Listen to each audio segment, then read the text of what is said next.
ဆက်ပေးမဲ့အယုတ်လေးကတော့ Deadpool ပဲဖြစ်ပါတယ် Hasbro Marvel Legend ကို copy ပြန်ထုတ်ထားတာပါသူ့ရဲ့ဒီဘက်ဘူးမှာတော့ Hasbro ပါနေပေမဲ့လုံးဝမဟုတ်ပါဘူးဒါ copy version ဖြစ်ပါတယ်ဒါ Marvel Legend ကင်နေတဲ့သူဆိုလို့ရှိရင်တော့ဒီဘူးရဲ့ quality ကိုမြင်တာနဲ့ဒါ copy မှန်တန်းပြီးတော့ပြောလို့ရပါတယ်ဒါပေမဲ့ကျွန်တော်တို့ကလည်းဒီလိုအယုတ်တွေကို copy ဆို copy ပြောပြီးတော့မှရောင်းပါတယ်သူ့ရဲ့ပါဝင်တဲ့ဒီပစ္စည်းတွေအကုန်လုံးကတော့ official အတိုင်းအစုံပါပါတယ်ဘာကွာသွားလဲဆိုလို့ရှိရင်ဒီအယုတ်ရဲ့ quality နောက်ဘူးရဲ့ထုတ်ပိုးမှု quality တော်တော်ကွာသွားပါတယ် material ရဲ့ဒီသုံးထားတဲ့ပစ္စည်းတွေကတော့copy ဆိုတဲ့အတိုင်း quality ကတော့အားနည်းတာပေါ့နော် join တွေကအားနည်းတယ် Marvel Legend official လောက်တော့အဆင်မပြေဘူးနောက်ပြီးသူ့ရဲ့ဒီ join လေးတွေက quality control အားနည်းတဲ့အတွက်တချို့အစိပ်ပိုင်းတွေကဒီလိုမျိုးတွေချောင်လာနိုင်တယ်ဒီစက်ရုံကထွက်လာတဲ့ပစ္စည်းကအဲ့လိုမျိုးဖြစ်တတ်တယ်ပေါ့ဒါကျွန်တော်တို့ copy ဝယ်လို့ရှိရင်တော့80%လောက်ကအဲ့လိုမျိုးလေးကြုံရတတ်ပါတယ်ဒါပေမဲ့လည်းမပူပါနဲ့သူ့ဈေးလေးနဲ့သူ့ဟာနဲ့သူကပြန်တက်လိုက်တာတော့ပြန်ကောင်းသွားပြီပေါ့နော်ဆိုတော့ okay ပါကျွန်တော်တို့သူ့ရဲ့ဒီဟာတွေဘယ်လောက်ထိသွားလို့ရလဲဆိုလို့ရှိရင်ကြည့်ကြည့်အောင်ဒီလောက်ဆိုရင်တော့မစိုးပါဘူးမောင်တက်ဘူးပဲပြောရမှာပေါ့နော်သူ့ရဲ့အပိုပစ္စည်းအနေနဲ့စပြီးပြောရရင်6ကနေစပြီးတမြောင်လေးပါတယ်တနက်နှစ်လက်ပါတယ်သူ့ရဲ့ဒီဆေးချယ်ထားတာကတော့ Deadpool logo တွေပါရောတေချာတော့မပါတော့ဘူးပေါ့နော်ပြီးသွားရင်ဒါကတော့ပျော့တယ်နှစ်လက်ပါဒါနည်းနည်းပျော့တယ်ခေါင်းတွေပါရလဲလှည့်ကြည့်ရတော့အဆင်ပြေပါဒီ butterfly ရော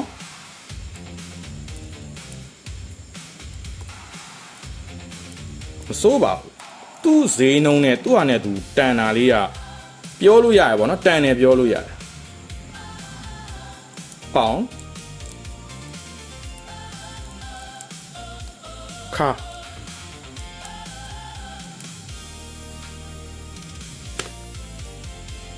အိုโอเคဒီ6တွေအောင်အိုးဟဲ့မစိုးပါဘူးဒီလောက်ထိရတာဒီကျွန်တော်တို့ဒီပစ္စည်း9000နံကဒါတော်တော်အဆင်ပြေလို့ပြောလို့ရတဲ့အနေထားမှာရှိတယ်သူ့ quality အယောင်လေးကတော့မူရင်းအယောင်ထက်နည်းနည်းလေးသူက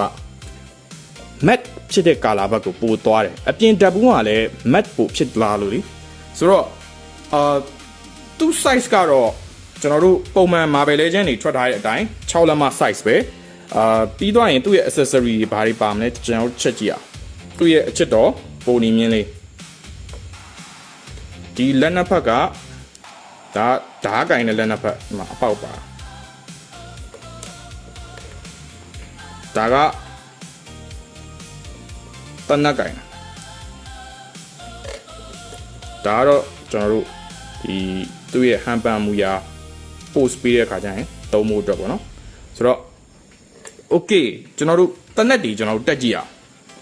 တနက်တက်ဖို့ဆိုရင်လက်ကိုဖြုတ်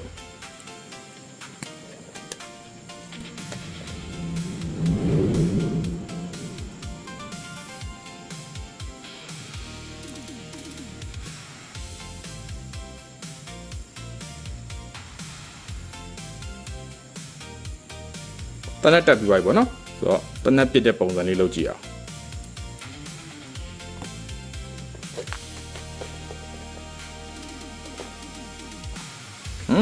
မစိုးပါထားတော့ကြပါနော်โอเคကျွန်တော်တို့တစ်ချက်သူ့ဓာတ်ပူးရဲ့အမူအရာအတိုင်းလုပ်ကြည့်အောင်โอเคမစိုးပါဘူးတော်တော်လေးအဆင်ပြေပေါ့နော်ဒီလိုပုံစံလေးပေးရရဲ့ဈေးနဲ့တော့မစိုးပါဘူးဆိုတော့ okay ကျွန်တော်တို့ site comparison လေးကျွန်တော်တို့တစ်ချက်လုပ်ကြည့်ပါမယ်ဒါက Marvel Legend ရဲ့ end game နဲ့က Captain America ပါ Marvel Legend နဲ့မှာအပူဆုံးတခြား Captain America တွေကသူ့ထက်ပိုပြီးတော့ size ပိုကြီးတယ်ပေါ့နော်ကျွန်တော်တို့ PN လေးနဲ့ကျွန်တော်တို့တိုင်းကြည့်လိုက်6လက်မတော့မပြည့်9လက်မခွဲကြော်ပဲရှိတယ် Captain America က6လက်မပြည့်ဖို့နည်းနည်းလေးလိုဆိုတော့ okay ဒါဒီကောင်ကကြတော့ဒါတော်ထဲမှာမှဒါကျွန်တော်တို့ vintage store ပေါ့နော်ဒီတော့ကတော့ပုံစံက comic ထဲကပုံစံမှာတော့9လက်မလောက်ရှိမယ်ဒါတော့မြင်တဲ့အတိုင်းပဲ6လက်မမပြည့်ဆိုတော့